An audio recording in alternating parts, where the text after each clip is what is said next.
program at the National Trust, and they staffed it, they took care of it.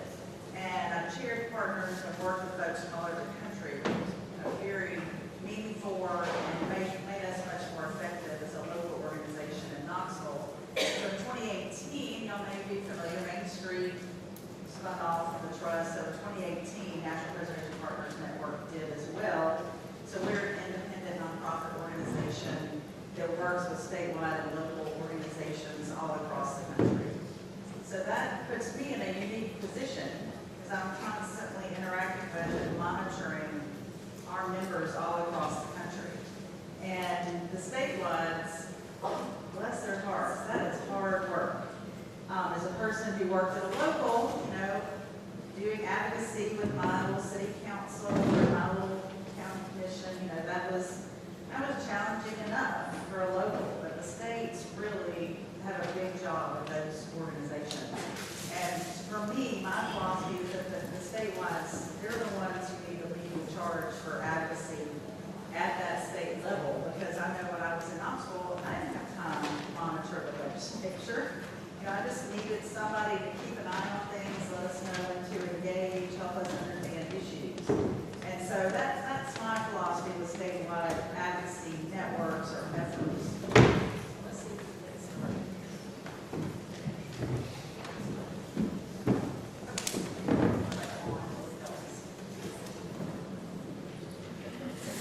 So when I'm talking about statewide advocacy networks here, I'm framing it as a statewide preservation organization, but it could be a statewide Main Street program. It could be whoever's doing that work that's connecting the network of folks across the state.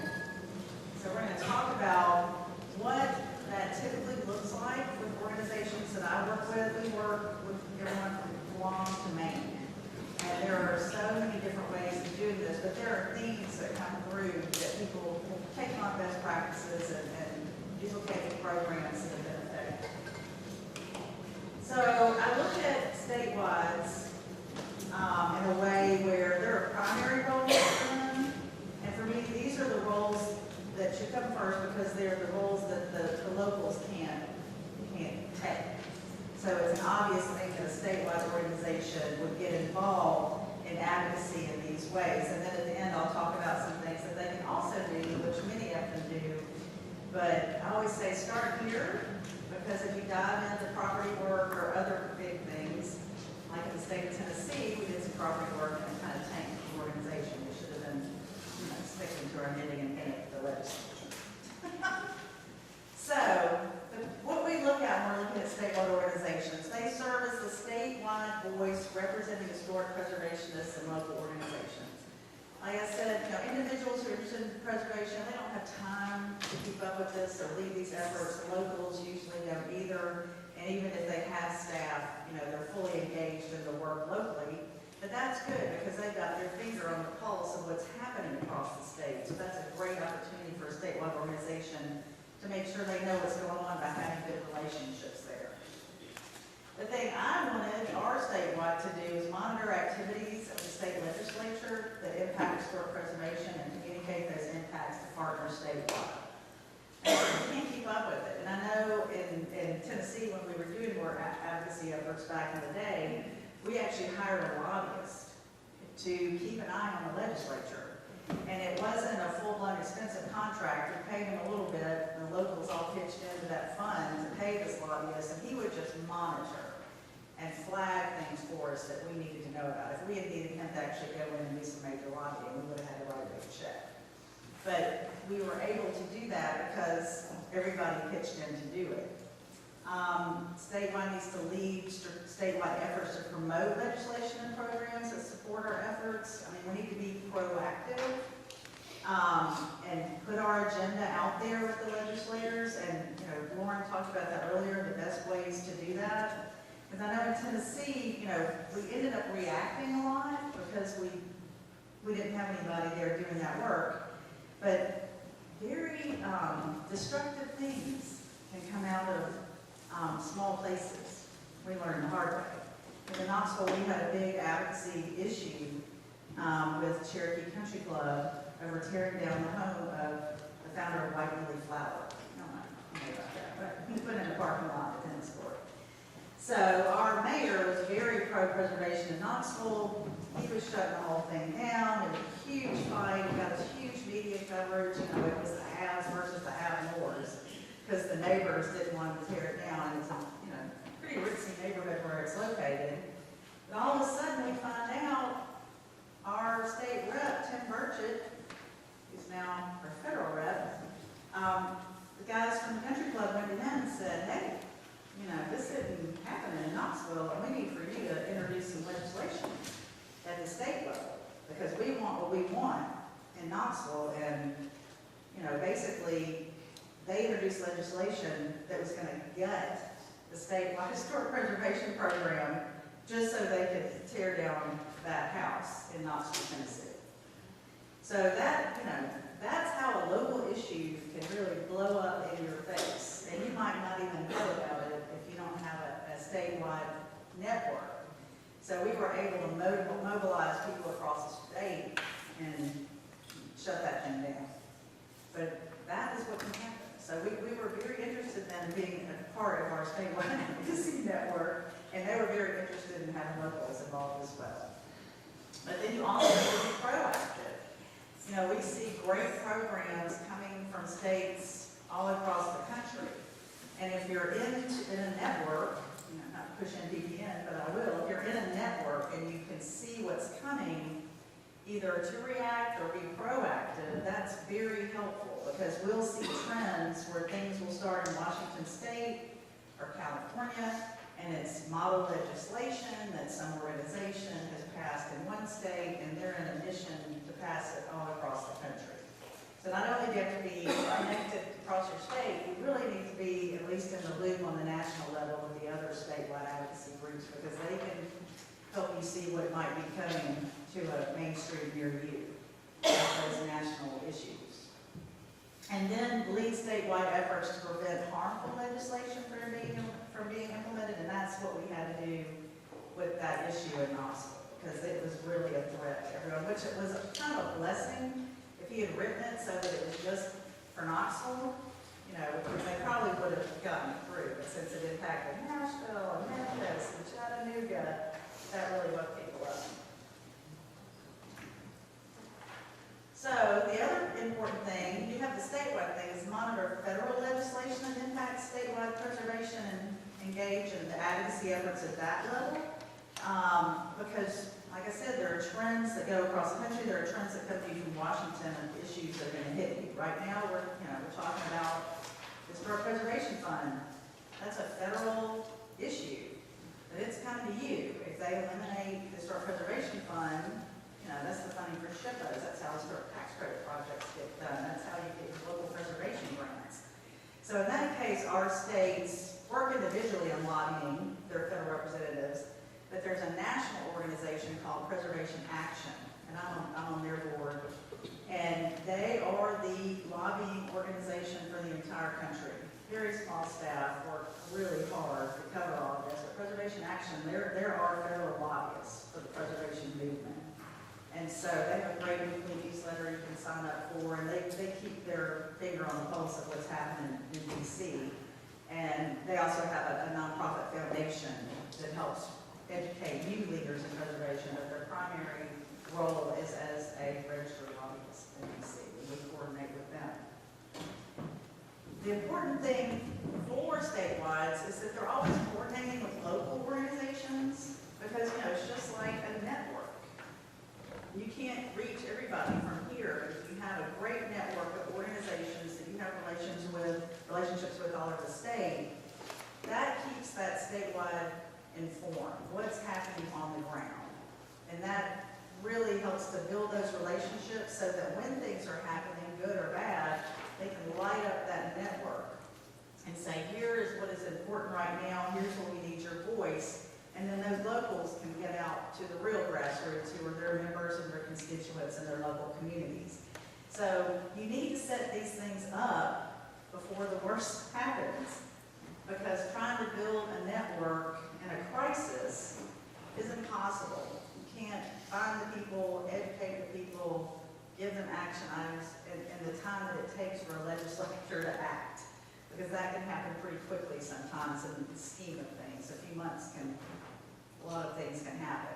So you really need to coordinate with those locals and have an ongoing conversation with them, either through engaging them on the board of the statewide organization. I think that's a smart way to do it. Have a representative from each local, so you've got that voice every time you meet. You're checking in with them every month, every other month, quarterly, to find out what's going on. So that's a model that some use. They'll have representatives from all those local groups who are on your board so they can keep in contact. And then they also assist in communities that want to establish local organizations. I know a lot of statewide get overwhelmed because so much of their state is not represented by a local organization, and they end up getting sucked in to become like the default organization for a community. Or a lot of times, if there's a statewide and a state capital working, and there's not a strong local, you'll have a statewide get like a Nashville right now. We don't have a strong statewide, so the locals are having to deal with it, or it could be vice versa. You'll have to step in and do it. So it's good to set up those organizations and really be intentional about it. If you have a preservation issue in a community that doesn't have an organization, that is the perfect time to help them set one up. But with human nature, people are not paying attention until something bad happens. And that is the perfect time to go into a town and say, hey, this is happening, we can assist you with this, but how about if we also help you build at least, a group of volunteers in your community who can be looking at this issue at the local level, because it helps strengthen the preservation movement statewide, but it also makes the work of the statewide easier in the long run, because they don't have to constantly go in and put out fires in little small towns all over the state. And, NPPN can help with that, or every state has organizations that can help set up nonprofits. But I really think that's the role of a statewide advocacy organization, is to help establish plant those seeds all over your state. Because in the long term, that's going to have voices coming to help with your statewide advocacy efforts that you would not have before. So like anything in life, putting in the work up front, tilling that soil, planting that seed, once that grows, then you have a stronger network overall. And then the other piece of it is providing educational programming for the public, and that is from a statewide perspective, to let people know what's going on with the legislature, let them know, about events happening across the state, and they can do things that maybe some locals can't do. They can come together and bring in speakers or have conferences like this, where you can get everyone together and promote that to the public. Because ultimately, that's who your audience is when you're doing advocacy and the government officials. Because if you're just one person walking in there, railing about an issue, they can, if y'all saw my video yesterday in the session, you're just a lone nut walking into their office asking them for something. So that is so important to engage the public. Like I said, when you're in a crisis, it's hard to educate people in a crisis, because we're experiencing that right now. A week and a half ago, we got word they're zeroing out the historic preservation fund. Now we're having to explain to the public what is that, because they see this distant federal program, and our mission is like, oh no, this is what's going to happen on your street. You haven't seen the dots connected before, but here they are, and this is how it's going to impact you, because telling people how things impact them individually is how to get them to act. And so you really need to do that work up front to educate folks, so you don't have to do it on the fly. It's much more effective the other way. So, what's at stake? We had a retreat in Asheville a couple weeks ago, and that was a big topic for like a 2-hour session. What's at stake if all of this funding goes away? And we had sheets, lists of all of these things that would be impacted that really nobody connected those dots before. Everything from transportation, to obviously historic tax credit projects, to folks getting national register districts in place, people, working in Main Street communities, saving America's treasures, those really high-profile programs just go away. And so our job is to educate the public and educate each other on here are all the impacts that can happen from state and federal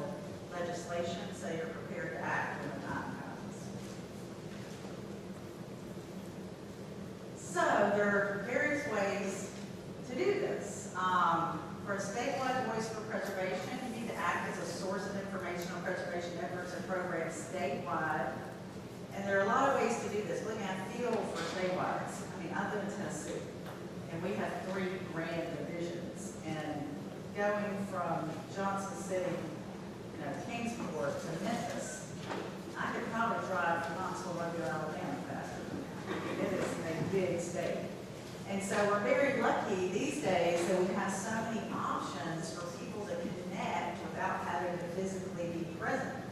So I remember driving to Nashville for meetings, and I'd spend 5 hours in the car for a 1-hour meeting. It was crazy.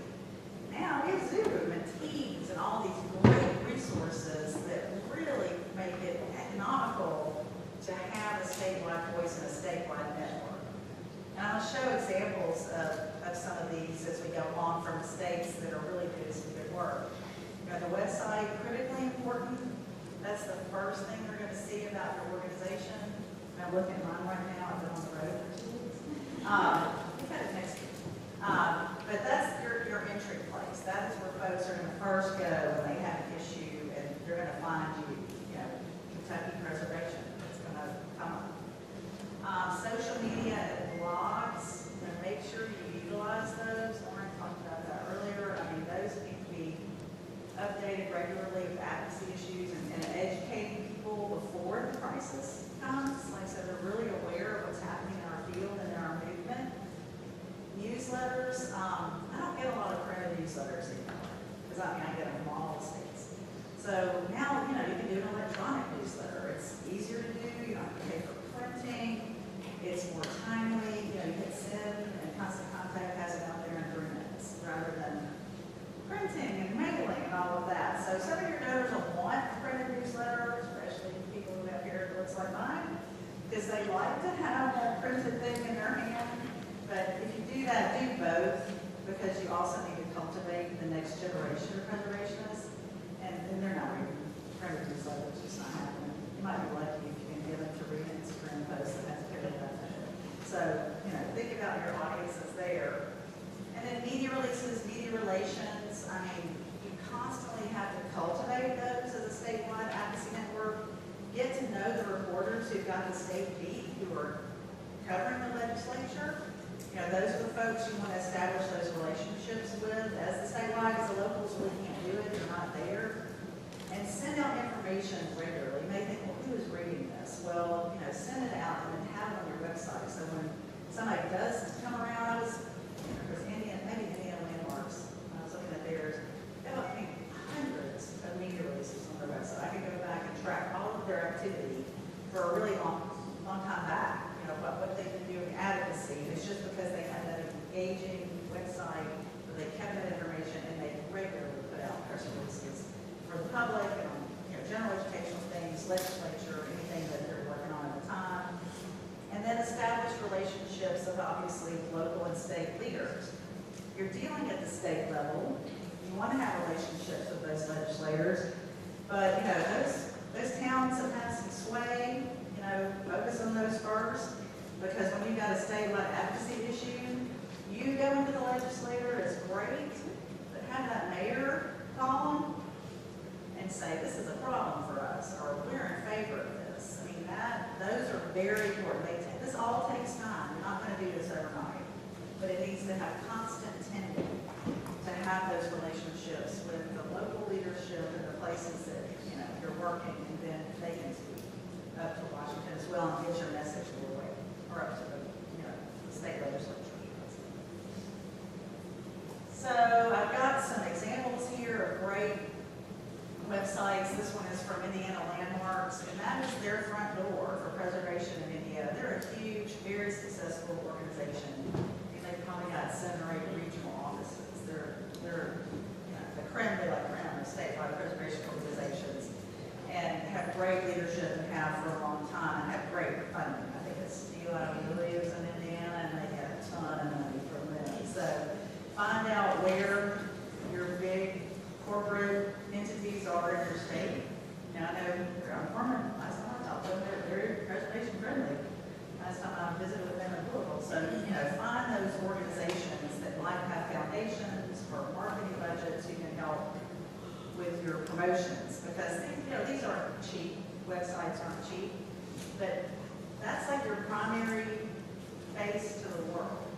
So I know we're about to do a whole rebrand this year to, have a little work done on our website. And so focus on that. It's very important that you have an attractive website, one that's updated, has information on all the programs that you have to go. So anytime people can pop in and learn who you are.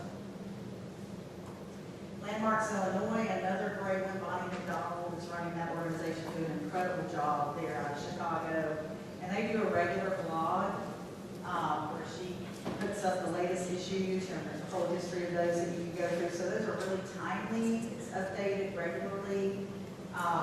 So that's where you can communicate with them. And they've got a great program there. Then you can check that out. They do a lot of advocacy work, and she does a lot of high-level thinking about preservation. If you go to their website, she's last year or so done a thing called the Relevancy Project. I recommend you read that document that talks about how do we remain relevant as a field, as a movement. We're going to talk about this, I think, later, but preservation has changed so much. When I started doing this 30 years ago, which still shocks me when I say that out loud, things were really different. We were begging people to move into historic neighborhoods. Houses were abandoned. Nobody wanted to be in, Knoxville, my neighborhood. Our downtown was deserted. And so we built up this toolbox of things where we were trying to attract people to save these buildings and get engaged with us. And boy, we're the dog that caught the car. Because what I'm saying is everybody wants to live in downtowns and historic neighborhoods around downtowns. And so, being adaptive as we are, adaptive reuse, the toolbox we had in the 90s isn't enough. We need a new toolbox. How do we do affordable housing for preservation? How do we deal with the huge success of what we were pushing?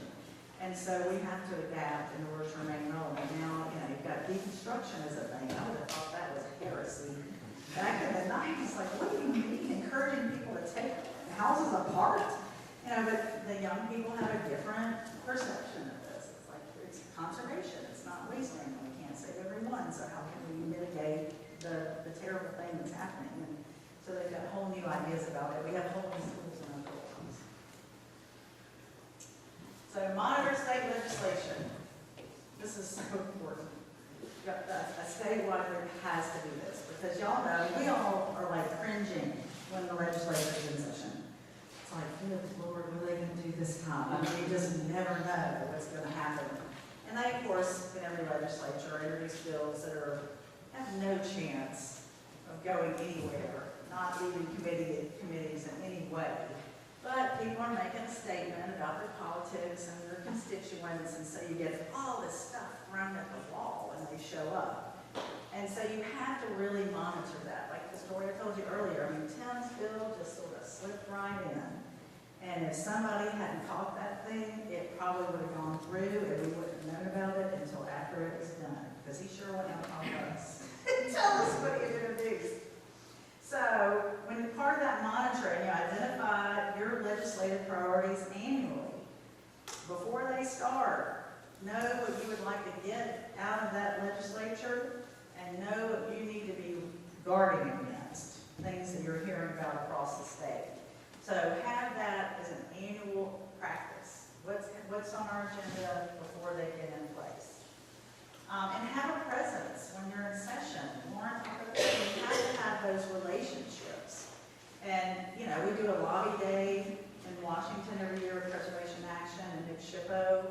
And it's things like that. You're there, you're interface, you spend some time together. You can still do the phone calls and the emails, but you need to be a presence. Those paid lobbyists are there. They're taking people out to dinner at steakhouse. You're competing with people who are doing this professionally and making a lot of money. So you need to be there and be present as much as possible. And so monitor the bills introduced each session and keep an eye on the ones that are scary or the ones that are good so you can make sure they don't slip past you. And then communicate legislative proposals and actions to the constituents statewide. That's where it comes back to that newsletter, that website. website, that blog, those media releases. You've got to get the word out on things where you need support or opposition. So have a communication strategy in place on how you're going to do that. Organize responses to legislation. The National Trust is really good at this at the national level. I mean, they send out an email alert. I click a button. It tells me who my legislator is. I personalize the email they've written, and I put in a local thing at the front of it, and then, the language they sent after that. So personalize it to my rep, and then hit send. So you may not be that sophisticated, but you can email all of your members or your constituents and say, here's an issue, here's a sample script if you want to call, here's a sample email if you want to take this and send it in. You've got to organize that because we're all so busy. It's even hard for me, especially now when like everything is in flux. It's like, oh, I call them today, what do I say? Well, you need to provide that information to folks that you want to have advocate on your behalf at the state legislature. And then educate them, the legislators, on the benefits. Like we said earlier, they don't know about this. You're lucky if they do, and you're lucky if they're positive about what they know, but you have to educate them, and you need to know your audience. I'm from East Tennessee, pretty conservative there. I wasn't going to get far selling preservation. Look at that gorgeous building, and this architect is so important. Oh, that's lovely, but most of them are in it for, what's the economic impact? How many jobs did this project create? You need to speak whatever language that they will hear. Choose your words carefully, because you can say one word that means something to you, but they hear it in a very different way. So know your audience and what they are looking for, what rings their bell, what helps them get what they want. With politicians, they want to get reelected. So frame all of it with that as well. Like, how can I help this person? To help their constituents and have them think it's going to help them get reelected. Because that is what most of them are in it for at this point in our country. So a great organization on advocacy is Preservation Maryland. Nick Redden, their CEO, is very engaged in statewide preservation work, advocacy work in their state, and they are very successful. I mean, they pulled stuff out of the fire in the last year where they had things thrown at their state unexpectedly, but they were ready and went in, and they prevailed and got what they had on their legislative agenda that year. So that's another good model for you to follow. And you see there, they've got their 2025 priorities for the Maryland General Assembly. They've got it on their website. They've clearly planned what they're going for in that session, and they're laying it out for their constituents so that everybody's on the same page, which is really important because your legislators are getting hit from every direction, every interest group. Everyone is after them all the time. So you need to focus and have everybody come around the top priorities that year. You probably have some stuff that pops up you have to respond to. You need to be driving the agenda at the legislature for your group. Georgia Trust. Karen's their chair. I'm glad you're here. She works in Kentucky too. We're from Kentucky, so.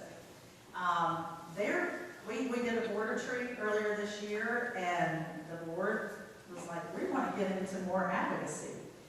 And they had always done advocacy, but now it seemed to have become very intentional. And because y'all had a threat. I mean, you almost lost your state tax credit. Yeah, and that woke everybody up. It's like, wait a minute. We can do regular advocacy, but this was potentially really devastating to communities across the state and to economic development in the state and tourism in the state and all the things that historic preservation impacts. And so again, they've got their state legislative advocacy. They've got it on their page. They're telling people, what is happening. Those regular updates on what is happening in the legislature. Send it out in your newsletter, put it on your website, and help drive people to that information so that they will be educated and ready to act if needed, because they did need to act. Georgia last year, Louisiana, same thing. They have a lot of strong locals in Louisiana and good statewide as well. But they suddenly had to fight to keep the incentives that they have for preservation in Louisiana. It can happen at any time, especially now the way budgets are being talked about, taxes are being talked about. There's a lot of stuff in flux. And when things get thrown up in the air and all the puzzle pieces are in the air and coming down, you really have to be alert and make sure your puzzle piece lands in the right place, because anything can happen in times like this. So they need to lead these advocacy efforts. The locals are busy, other places don't have anyone to help them.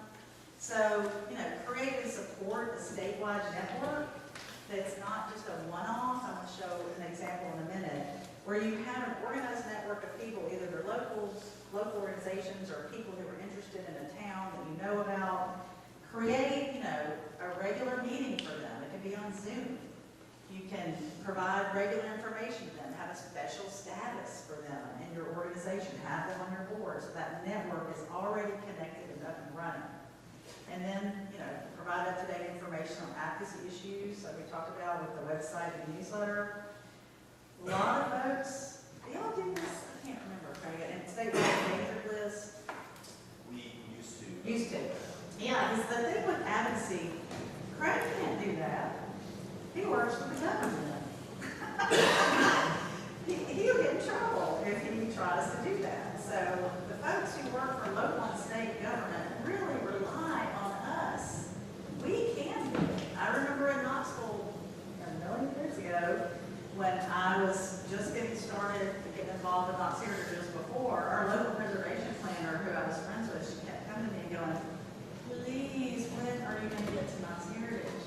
When are y'all going to activate? I need a strong local organization to say the things that I think, but I cannot say. And that is super important for us to be there, to be that voice for these programs at the local and state level that we support, because these wonderful people are working so hard, but they can't advocate for themselves. They can't be political at all.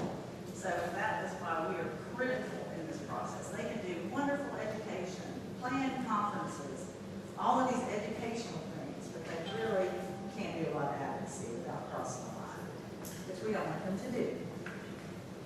So a lot of them do, the statewide do endangered lists. They're wonderful. Every reporter loves a list, especially when it's controversial. So you're guaranteed to get some media coverage on this. I mean, we used to have the Fragile 15, and boy, we'd have a big press conference, and they'd all show up from the TV stations and the newspapers because, number one, it's a list, like David Letterman. Number two, for those of you who remember David. Number two, like I said, it's controversial. It's got something, because most people don't speak out against other people in the media, but I think we did if they were doing something wrong, so that was fun. And then we had great visuals. I mean, the TV channels would just eat it up. And so those lists are a great way to do advocacy at the state level and a great way to build your network, because you can go to those local communities and say, what's the endangered place in your community? And we're going to elevate it and get it attention at the state level, which helps the local advocacy, builds that network that you're supporting those local folks with their issues, and you're looking like a leader because you're putting this list out. And you can use the list not just for individual properties, just this house or building is in danger, but we used our list in Knox Heritage to highlight issues. Like when we were trying to teach people that, yes, mid-century modern is historic. It's okay that you grew up in it. It's still historic. And so we would we put the mid-century modern Greyhound bus station on the list because we were saying this is important, mid-century is historic. And so the list has multiple useful qualities when you're doing that. So I always tell, and it's not a costing thing. You just get the nomination, you put it together, you do the press release. It's a very inexpensive way to lead advocacy for your state without spending a lot of money. And you'll get good coverage. And then nurture those media folks after you get that coverage. You never know where they're going to end up, and they're going to take preservation with them. I told everybody yesterday that Jim Acosta, different people think different things about Jim, but he was at CNN, but he used to be in Knoxville, Tennessee, at the NBC affiliate. And we cultivated a relationship with him that started with our endangered list, and then we did a whole series called Nightmare Neighbors about absentee slumlords and old houses, and, you know, so we cultivated him, and now he's a preservationist, you know. I don't know if that'll work in the long run, but he's a preservationist because we established that relationship. And then a preservation awards program. Those are really important, you know, recognize local organizations for their hard work, and projects and buildings. Again, doesn't really cost you anything. Some folks will turn it actually into a fundraiser and sell tickets, and the winners will come. And while they're there, you know, say, give out a lot of awards. You know, I'm big on giving out awards, because if you're stingy with them, you don't get to build relationships with more people. The more people you give an award to, the more relationships you establish. And they cost you anything. So I'm big on preservation awards programs. And plus, it's because of the stereotypes people have about us. Oh, those busybodies in the preservation organization. They're so negative and they're so anti-progress, you know. So it's good to put a happy face on. Give out awards, and a cheap way to do it, and it makes people happy, and it'll get you some news coverage as well. Here's a great example of what Board of Trust has. You know, you've got Indiana landmarks, they've got regional offices all over the state that are staffed. It is very rare that a statewide can do that. So Board of Trust has done it through regional councils, where they set these folks up. They identify folks in communities across the state and who agree to join these councils, and they're a direct voice for a large and diverse state. And then they have all of these things down here in that pink box. You can go to that website and see it. They have a job. They give them a charge. So here's what we need for you to do if you want to be on this regional council. You're going to advocate. You're going to cultivate public awareness. You're going to remain close to the pulse of the community. I mean, it's all those things that they need in that web across the state, but they have a small staff. I think there's like 3 people for a trust. So instead of relying on a big staff, they rely on a network of people that they cultivate in a formalized way through these regional councils that meet regularly. And then those people get to go for it because they're on a regional council of the Board of Trust. And they feel like they're contributing, and that's building the network for advocacy that you can just light up when you need it to happen because it's already in place. And here's an example of awards, you know, Preservation Alliance West Virginia, it's a tiny thing, private organization, maybe the gun awards. And so it's a positive thing you should try. Mississippi Heritage Trust, this is their, they have a big announcement event for their endangered list. Like I said, the media will show up. They're hungry for stories. Trying to figure out a slow news day. What's the typical slow news day, like a Tuesday? And in pray nothing happens, and they have their event scheduled that there's not a bombing somewhere and you get covered up. But they do a big event around this, which helps generate media coverage. They've got special branding for their endangered list, the 10 most. Everybody's got different names and something catchy. We always did the Fragile 15s. I love alliteration. Now I think they've changed it since I left, the Fragile Baby, because apparently Christina likes alliteration too. They're new. So that's another good example. So we've been talking about coordinate with those local groups. Statewide, it's disconnected from the locals. It's not going to be very effective. It's going to be a lot of work for that staff or board who are out there. So stay in regular contact with them, obviously. We have easier ways to do that now that we talked about. Convene gathering of local organizations. I'm doing a thing in North Carolina where Preservation North Carolina is bringing their locals together. We had to reschedule it, whatever. But they're bringing their local organizations together to hear me talk about strategic planning, board development, and those issues. And that's being led by the statewide, so that they can help build the capacity of the locals, which then helps the statewide. And amplify what they're doing. I mean, don't we love it when somebody repeats what we said? It's very complimentary. It helps people like you. We talked about this yesterday in our class, our camp.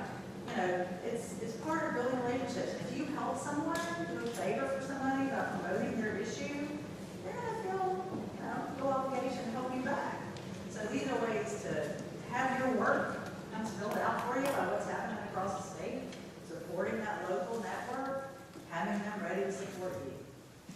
And then amplified support activities, we talked about assistant organizing the organization. We talked about that earlier. It's hard work, it's a heavy lift. If you ever need any help with that, give me a call. I've done many jobs. After journalism, I did community organizing, so I've learned how to set up the steering committee and how to help get the board started. And we actually started an organization in Shreveport, Louisiana last year using that model. So it doesn't require a lot of money. It's just a method for organizing people into a group to work together, and they don't even have to have funding. Knox Heritage, when I first arrived in Knoxville, they had no staff, no funding, like $20,000 a year, and we got a lot done with volunteers. You know, a housing program, an advocacy program, an educational program. It's amazing what volunteers can do when they're motivated. But yeah, Preservation North Carolina, great role model, one of the strongest organizations in the country, and they're doing that convening. The preservation organization is doing that. It's not the SHPO. They work in conjunction with the SHPO, and they all support each other, but the Statewide Advocacy organization takes the lead on that each year. And this year we're in Asheville. So you're welcome to go to the conference if I'm going down to Asheville. Very good for business. And then this is the part that gets kind of hard. Assist communities about organizations. It can feel like dropping into quicksand because there's so much need out there, and there are not a lot of resources or bandwidth for a lot of statewide because it's an overwhelming task. But that needs to be part of what the statewide does to help cultivate that network, and then hopefully helping those individuals, you'll help them start their own organization. So provide technical assistance, people call, help them with an issue, refer them to somewhere, put things on your website with commonly asked questions that people call about. Just go, hey, you go to our website, we've got a whole section on how you start a revolving fund. Help organize new organizations and communities with enough interested advocates. One-off, one lone nut does not require huge amounts of time, but you can help starting where there's an interest, where those little seeds are starting to sprout. Cultivating that by the statewide is a great thing to do. And then provide online educational programs. Very inexpensive. Somebody's got a Zoom account and they can talk. You can provide an educational program to folks across the state to get them connected with your work. Here's another one at the landmarks. They have affiliates that have a whole network that they put together, a way to get that word out to locals. Even with our regional offices, we can't be everywhere at once. That's why we organize and strengthen local preservation groups and preservation commissions who work as partners. So connecting that network. So these are the basics that I think are good for preservation statewide. To the next level, if you want to go to that, if y'all have, I know you have 2 statewides right now, is don't get distracted when you're doing this. For me, focus on the stuff we talked about earlier, building that network, being and doing the work that the locals can't do themselves. That's the place to start. But once you get rolling, you can do preservation easement programs, historic property redevelopment, preservation trade programs, regional offices, grant programs, historic sites. These are all things that statewides across the country are doing. But don't run before you learn how to walk, is my advice. Because like I said, in Tennessee, we took on a huge project to redevelop a property, and in the end, it sucked up every bit of resource and attention and really caused problems for the organization. So these are things you step up to later after you get the basics right. So here's my little screen I can put up for NPPN. If y'all are interested, we're at prespartners.org, and we're a network of organizations. If you have a local organization or a statewide organization, we provide technical assistance. We're a support group, We have people meeting every month on different topics. We've got a listserv, so you can ask questions like NAPC does. So that's who we are, and we've got folks all over the country. And if they haven't seen it, I would be shocked. If you have a question they haven't had answered or haven't answered, I would be shocked. Because it's a huge network of organizations who are doing this work. And you can go visit our website next week. Yeah, and that was us in Asheville for our spring retreat. Had a great time there with everyone who came over from all across the country, from LA to Maine. And that's my contact information if you need. Does anybody have any questions? I know we're running a little behind.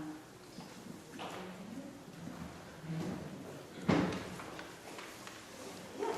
I would ask if there are representatives from the state advocacy groups here. Yeah. Preservation perspective. We are actually. Oh, are you? Oh, where are you The at? association. Main Street? Yeah. Yeah, the, Betsy isn't here and Eric isn't here today, but y'all got two. And Betsy sent me a note, apologize. She did that.